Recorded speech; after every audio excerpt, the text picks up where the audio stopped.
Joining me now for this Locked On Gators bonus episode is John Garcia, Sports Illustrated's Director of Football Recruiting and Locked On's Recruiting Insider. And I'm not going to screw this up this time, John. I'd like to thank LinkedIn Jobs for being the official college football recruiting sponsor across the Locked On College Network. LinkedIn Jobs helps you find the candidates that you want to talk to faster. Post your job for free at linkedin.com/lockedoncollege. Terms and conditions apply. We did it. All right, now we're just going to talk about the guy who we've spoken about so much, but there is actually some kind of news here with him in Cormani McClain. He's getting closer to a commitment. And just what does that mean for the Florida Gators now? Well, as my dogs just mentioned, things are heating up, right? This is something that is finally taking a turn. And look, now that it's October, Brandon, it feels like we can talk about these signing day decisions, and it's not so far off, right? We're talking 2 months and 9 days away from right now. All these kids are going to start to sign their national letters of intent.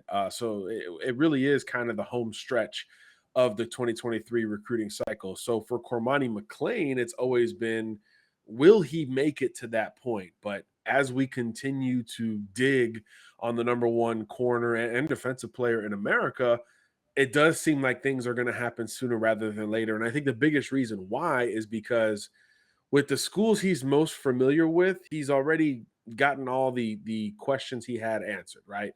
Obviously, he's going to Alabama here soon for that official, which is a return visit, and he's been to Florida more than you and me combined, I would say, at this point as well. Miami is still there, dark horse, but he took that official in the summer months. Maybe he gets back for a game, and that's kind of it. And I think that's the biggest development, right? Georgia appears to be truly on the outside looking in, really for the first time in a few months, where we could, tangibly say that, which is obviously great news for the other three programs, and in particular, the Florida Gators. So this still has that feel of a Florida Bama race with Miami as that dark horse. Unless he takes a couple trips to Coral Gables, I don't see how the Hurricanes move up into the top two of this conversation, because as of right now, I think Bama's next and then Florida for the LSU game. Those might be it. There's not a whole lot of confirmed visits that Cormani is going to take here moving forward beyond the month of October. And once those tangible visits and schedules start to dry up, typically it means you can inch towards a making a decision. So I do think he's going to, try to sit it out a little bit, just based on the Lakeland high school season. Look, they're going to go deep in the playoffs, all that stuff. So I do think it could extend, from Thanksgiving through signing day, kind of in that window, unless he reverses course here. But really, since Friday Night Lights, we've heard buzz about Cormani doing something sooner than we all expect. So that clock is sort of ticking and time's running out in that regard. But at one point, we were thinking this could be a January, February thing. So on that front, it's still going to be sooner rather than later. I think, again, post-Thanksgiving makes the most sense from what I'm hearing. But, Cormani does his own thing, right? He's not a kid who follows trends. So he could pop up tomorrow and say, hey, look, I'm done. I'm going to school X, and it'll be a huge celebration for that school and a huge disappointment for the others. But either way, we say all that to say Florida is still in really great shape. And I think that's obviously what your audience wants to hear. It's the hometown school in terms of what he feels like is home. We've talked about all the Lakeland connections in the past, the Polk County connections in the past, Amon Black, obviously Corey Raymond, who's probably the first person I should have mentioned with all of this. All those things are still very much in line for the Florida Gators. It just so happens that the primary competition it's Saban and T-Rob and Bama. I mean, it's not easy, but at this point, it does feel like he is slightly more Gator than Crimson Tide at this point. Again, a couple visits remaining here, one to each program as things currently stand. But again, I don't know what more he could figure out about Florida. Perhaps there's something else at Alabama that he'll get an answer to this coming weekend when he's back on campus. But that's kind of it. I don't really envision much more beyond that, at least from a visit perspective, unless Miami can convince him to come back down south one more time. But even so, I do think that the gap between 2 and 3 in this race is pretty strong, even with number 4 officially kind of being cut out at this point. Yeah, and I mean, just that LSU game is going to be stacked with Gators visitors. Another one in the secondary is Dijon Johnson. His visit is set up. It's his, if I'm not mistaken, 400th visit to Gainesville since he decommitted from the Approximately, yeah. West. Yeah, about. And he's also committed 8 times, so there's that. But how do we feel about Dijon's recruitment and his potential commitment?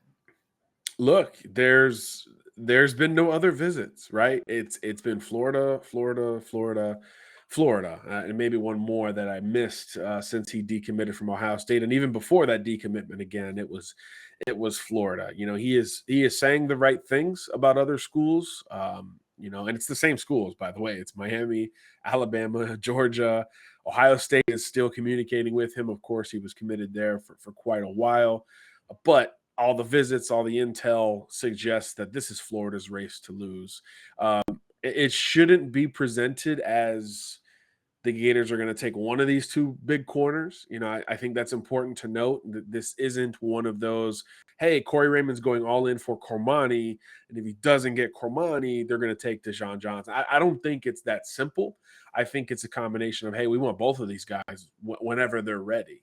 So I think out of respect to Didi, that's how the Gators are going about this process. But no tangible commitment date that I've seen. Nothing that he has come out publicly, at least, and said, "Hey, this is when I'm going to do it." But he's all but hinted at Florida running away with this recruitment at this point. So again, until he sets and takes another visit, I'm going to continue to consider this a heavy lean towards the Florida Gators. And again, another Corey Raymond special here as he looks to wrap up this class with one or two big new age modern corners that really emphasize what the future of that position looks like, right? Big, rangy, ball skills, physical, all the traits you want in trying to combat these SEC wide receivers. This episode is brought to you by Underdog Fantasy, the easiest place to spice up college football season. It's easy to play and win cold hard cash in a single game. I can't tell you. I don't know what's wrong with them, but for me, the easiest pick has always been whatever they put for John Reese Plumlee's rushing yards. I'm saying he's going to get higher than that because it's an ATM. It's a cash machine here. I'm just getting it consistently, and they keep disrespecting him. So I'm going to keep doing it. Underdog is just so great. I mean, it's one of the best fantasy platforms out there with the fun user experience. And I say this every time I do this read. I love when you click share and you get the nice little design there and you just send it. It's just so aesthetically pleasing to me. Their support team, by the way, is fantastic. Sign up with the promo code Locked On, and Underdog will double your first deposit up to $100. Deposit $100, get another $100 free with promo code Locked On. Yeah, and I mean, Florida has. I mean, they've been very active in the secondary. They've also been very active along this defensive line. And they've gone head to head a few times with South Carolina, whether it was pre or post commitment, and they've won more often than they've lost, we can say.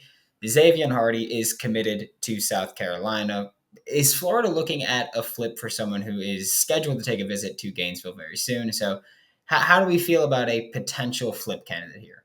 Yeah, this will be Hardy's first, I believe, first visit elsewhere after committing to the Gamecocks. So it's always notable, right? Florida was right in the thick of it. I think going into his commitment, if memory serves, it was South Carolina, Florida, Ole Miss, maybe Auburn sprinkled in there. So this was a true SEC battle, kind of through and through. Zavion has transferred high schools recently, so we're not sure if he's able to play high school ball. So inevitably, a lot more time to think about recruiting, right? Hey, did I make the right pick here? Is there still time to make sure? So this could present as due diligence, getting back down to the swamp. But certainly from the South Carolina perspective, you don't like it, you don't love it. This is something to keep an eye on. I think both programs have hit their stride in defensive line recruiting.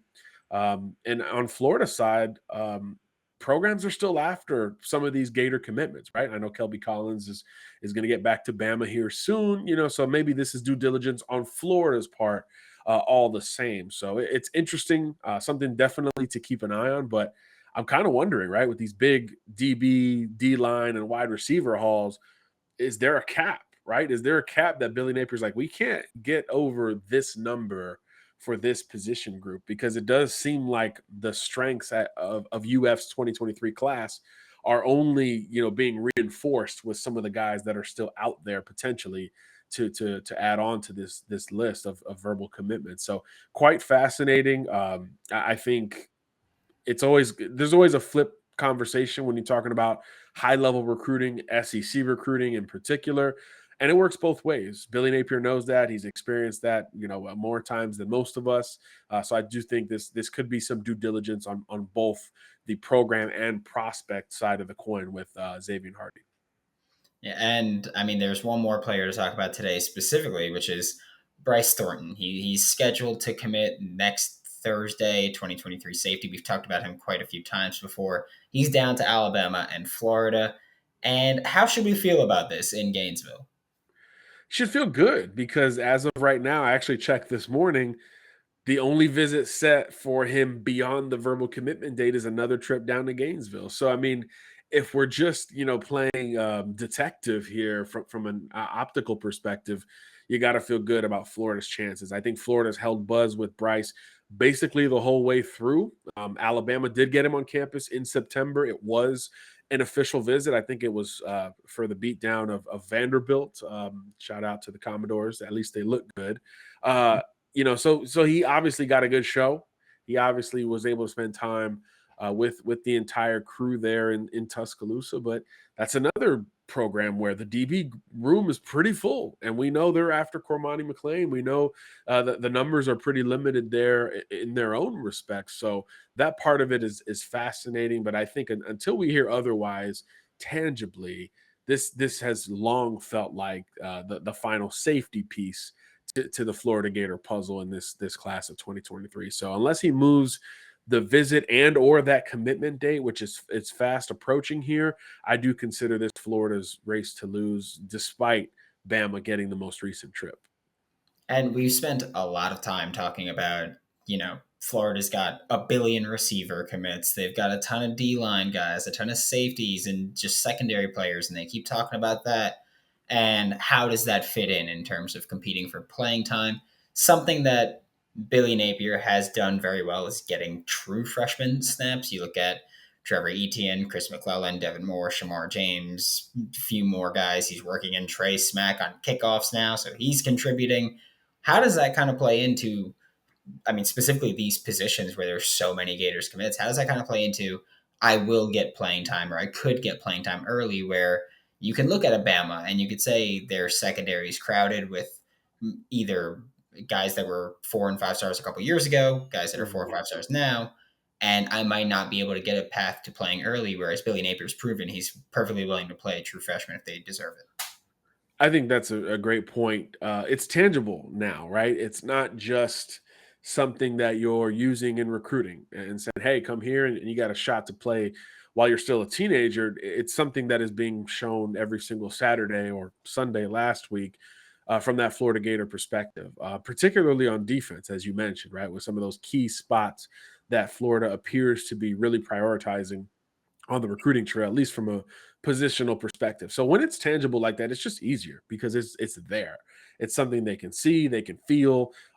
They can make a visit to Gainesville and talk to these guys about these guys who are just going through this process less than a year ago at this point, making huge decisions for what was a brand new coaching staff. So if anything, it was a little tougher to navigate the process for that class of 2022. So now you can lean on those guys and help sell the next wave of Florida Gators. But when it's tangible, Brandon, like you said, it just hits different, right? I mean, obviously, there's a big difference between Alabama and Florida, and a transition coaching staff is going to be a little more apt to playing younger guys. But you're still doing it, right? You're still doing it. You're not, going transfer portal heavy and just relying on the guys who are a little bit older, or the guys you inherited, right? Which, in some cases don't really fit what you want to do from a schematic standpoint. So I think that ability to shake things up and keep everything open is extremely attractive in recruiting, right? You never want to go to a situation. I've heard in 12 years of doing this, I've heard 2 or 3 kids total tell me, "Yeah, I want to go redshirt." And those were unique kids who knew they were behind the 8 ball, whether it was from a competition standpoint or from a body composition standpoint. They were like, "Man, look, I need to go put on 25 pounds before I can deal with the SEC." So it's just not something that kids are upfront about on a positive front. So I do think that early playing time is still a huge, huge selling point for just about any program, and obviously Florida is going to be included with those that where it hits different, right? The atmosphere, the attention, the spotlight, the expectation, all of that is bigger at Florida than most places. So when you combine that with the opportunity to play early, I do think it sells on a different level than it would at some other schools. Yeah, I think very few instances where players want a red shirt, like, if you need to bulk up for the SEC or if you attended SMU or Auburn and you need to kind of be like, okay, not this year. So I think there's that, but Yeah, thank you. voluntary red shirts mid-season. I mean, that's you talk about something new. That's new right there. Yeah, that's a little yikes there. This was John Garcia, Sports Illustrated's director of football recruiting, Locked On's recruiting insider. Catch him here again this week. Catch him all over the Locked On College channel. And thank you so much, John. Anytime.